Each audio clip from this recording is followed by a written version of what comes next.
So, Elena, Caroline, Tyler, everyone's at the party. While everyone's at the party, Damon goes over to Connor Jordan's trailer to investigate and see what he can find out. And just in general, well, we all know that if Connor Jordan's there, Damon's probably going to eat him.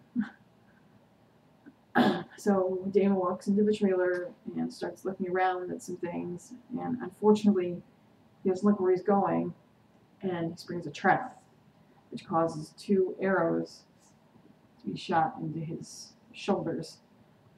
And the arrows themselves are connected by string to explosives. So if Damon moves even a sliver, the entire trailer will go up.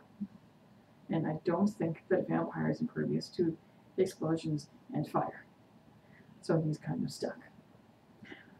Meanwhile, at the party, Elena is determined to show Rebecca that she's okay and that whatever Rebecca is trying to do is not going to get to her. She's not going to allow it to get to her, and she's going to be fine. And she's just going to try and have fun and be normal and ignore Rebecca as much as she possibly can. Rebecca doesn't make it easy, though. Stefan goes to find something other than beer to drink, because we all know he prefers whiskey anyway. And Elena goes and grabs a beer and spies April, who she wants to talk to, because she's kind of, I guess she's bonded with April a little bit over their mutual loss of parents, and she wants to see if she's okay. So she follows her into the kitchen, and they have a small, short conversation, interrupted once again by Rebecca coming in and making more sniveling remarks and snide commentary, and for the most part acting like a broken record. This is my issue with Rebecca. Yes, it's true, she has her badass moments. More often than not, though, she's pretty much a broken record of bitching, moaning, and whining.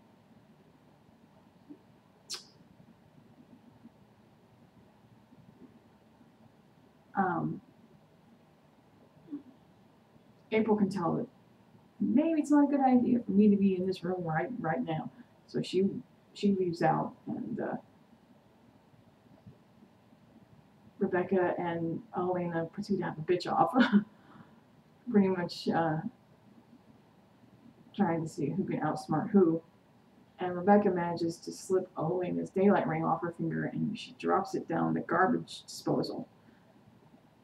And the kitchen that they're in has direct sunlight from the windows, so Elena has to find a darkened corner because her skin starts to shrivel and she starts to smoke and burn. Yeah, it's kind of nasty.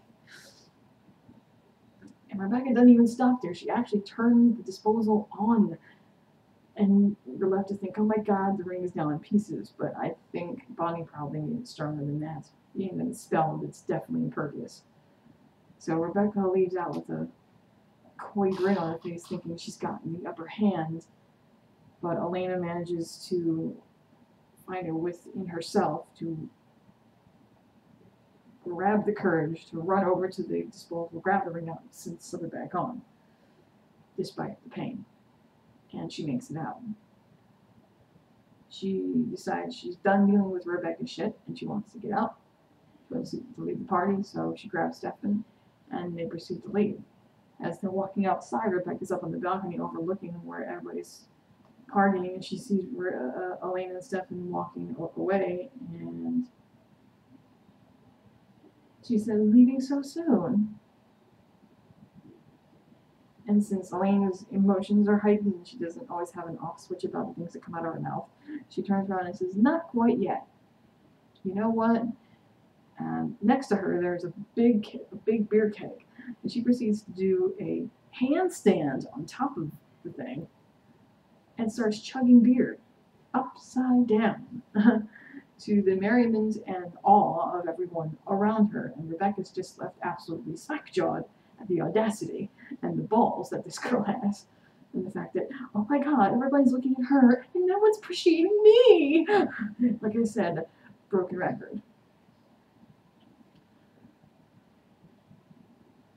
She pretty much chugs the beer for about 2 minutes straight. Then finishes and looks right at her and says, "No, I'm done. Bye." And she and Stefan head off into the sunset on the motorcycle for their little day trip. And Rebecca's left just, that bitch. And as she turns around to go back to the house, you're seeing through her eyes that her vision is starting to blur and her skin is starting to shrivel, and you don't know why, but she's looking decidedly not well. Damon, back to Damon, he cannot move at this point. If he does, the entire trailer will go up. So he has no choice but to call the only person he can think of at that point who's not at the party, being Meredith Fell. He calls her to come over, and she does, and she helps him get the arrow out of his shoulders.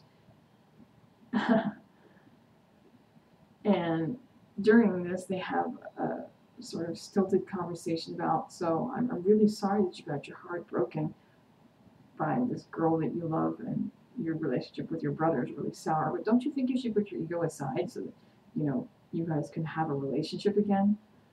I mean, there are more important things in this world. And I'm looking at her going, you're one to talk? Really? You're giving people vampire blood without their knowledge. You're one to talk.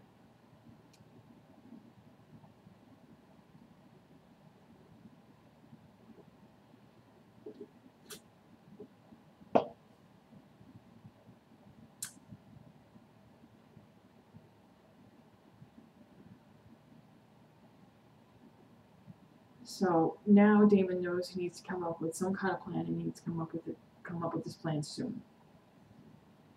Because they've all got the feeling that Connor Jordan has something very big planned.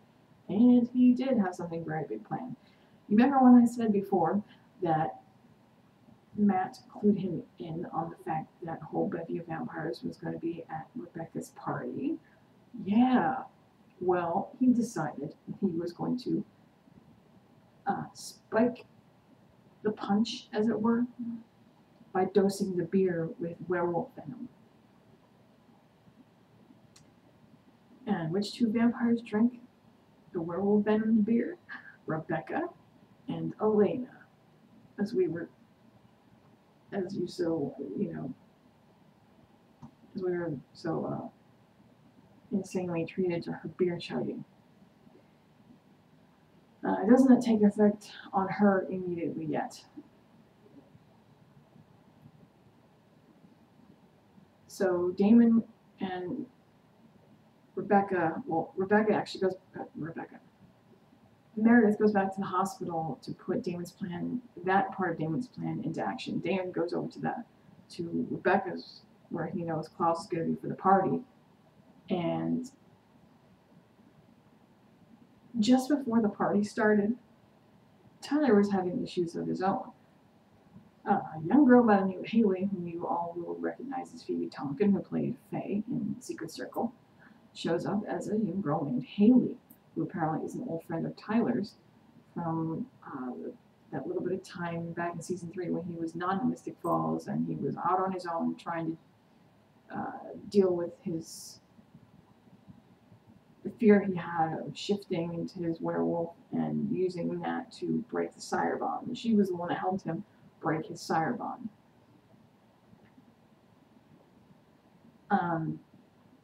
In order to give you a little context, because of this curfew and the fact that Tyler was already attacked by Connor Jordan and had his werewolf venom eject, Mayor Lockwood called Klaus. I don't know how the hell she has Klaus's number, or why he would even answer her call, but he did. Klaus at the time was on his way to Chicago. He had no desire to go back to Mystic Falls. At this point, they would have been Klaus free. Klaus free. But Mayor Lockwood decides to call Klaus and say, hey, this hunter's here. He's causing trouble. He's trying to kill Tyler once. I need your help. Now, normally, Klaus would have said, screw you. I wouldn't give a fuck. But since Rebecca destroyed all remaining bags of Elena's blood, he can no longer make any more hybrids. So the few that he does have left have now become precious to him, including Tyler, who was his first. So he comes back to Mystic Falls with his bevy of bitches, I guess you could say. The few remaining hybrids that he does have, and he's pretty much put Tyler on house arrest, and the hybrids that are beholden to him are his bodyguards. One of them is actually a packmate of this Haley girl, and he calls her to say, yeah, I'm here in Mystic Falls, I'm bodyguarding this dude named Tyler, and immediately tips her off. Mystic Falls, Tyler. So she leaves home and decides to follow him there to see him because she wasn't sure if he was alive or dead, and she wanted to make sure that he was okay. While she's there, and after Tyler speaks to her for a few minutes and then leaves her alone in the house, Klaus comes upon her and can immediately infer that she was the one that helped Tyler break the sire bond. And you're thinking, like, oh God, he's gonna kill her because he's that pissed off that she was the reason why he lost Tyler. But in actuality, he doesn't kill her. Because he realizes that she's infinitely more valuable to him as fodder for blackmail. Because he is also able to infer that Tyler and Haley may have been more than just friends when Tyler was there by himself, and that Caroline definitely doesn't know about it. And were she to find this out, it might be cause for a breakup, which I'm sure that Klaus would be oh so thrilled about. Oh so thrilled. And he does not hesitate to make Tyler very aware of this. So now Tyler has some things to think about, namely truths and what he's going to do with them. So when Damon shows up wanting to recruit Tyler, because his wingman, Alaric, is, gone, so who you gonna call? Klaus says, no, stop, sorry, gotta put the kibosh on that. Tyler's not allowed out of the house. And not only that, but he's got a lot of other things to think about right now, namely, truth and consequences. So, I'm free. Weird, right? So he and Klaus team up to go against the hunter. They draw the hunter out into a hospital, into a storage closet. And as soon as the hunter sees Damon, he says to him, the hospital, that's a pretty weird place for a germaphobe. Oh, did I say germaphobe? I meant vampire. And they proceed to get into a little bit of a fight. Damon has learned his lesson from the first time around not to underestimate this guy.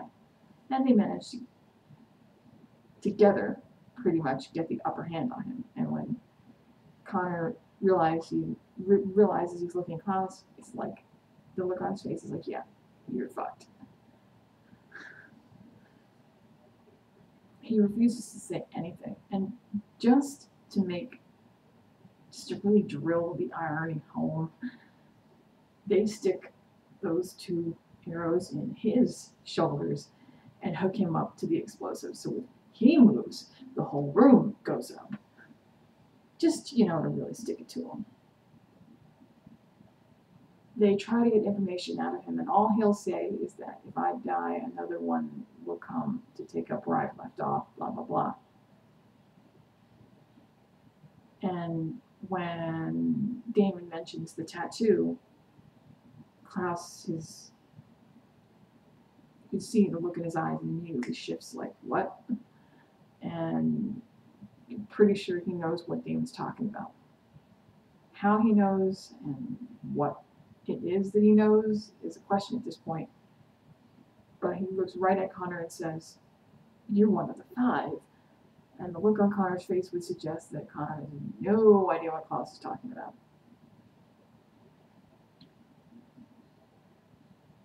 While this discussion is going on, Connor surreptitiously lowers his hand down and is about to yank on the cord because, honestly, it's like you said, if I die, another one will take my place. I really don't care. And he's ready to take all of them down with him. But they see They notice what he's going to do, and Damon goes jumping out the door in the storage closet just as he pulls the cord, and the whole storage closet goes boom.